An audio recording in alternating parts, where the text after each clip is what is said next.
crois que la force du mouvement qui se construit dans la durée, c'est que tout le monde a conscience, y compris les parents d'élèves, y compris les élèves, que cette mobilisation, elle est dans leur intérêt. Ce qu'on exige, nous, c'est l'amélioration des conditions de travail des collègues, mais aussi l'amélioration des conditions d'études des élèves.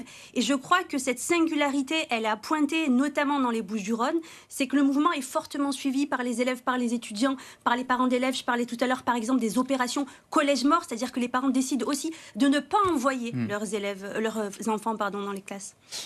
Mobilisation au pluriel, fortement suivie au pluriel aussi, et pourtant le rectorat ne semble pas changer son fusil d'épaule. Au-dessus de lui, l'éducation nationale, le ministère, quels sont vos leviers pour faire changer la donne avant la rentrée prochaine et surtout pour tenter de faire entendre au mieux vos revendications? On a deux interlocuteurs. On a le rectorat en premier lieu, et donc les établissements se sont mobilisés, ont demandé des audiences et on les accompagne pour récupérer des moyens. Et ça, c'est possible, on le sait, même si c'est à la marge. Et notre deuxième interlocuteur, on en a bien conscience, c'est le ministère. On est prêt à mettre en place un bras de fer ultra déterminé, puisqu'on sait que le ministère a du mal à nous entendre et qu'il va falloir accentuer les mobilisations. Nos mobilisations, elles sont déjà tourner vers la rentrée 2026 et vers le budget 2027, parce qu'on sait que tout découle du budget 2027.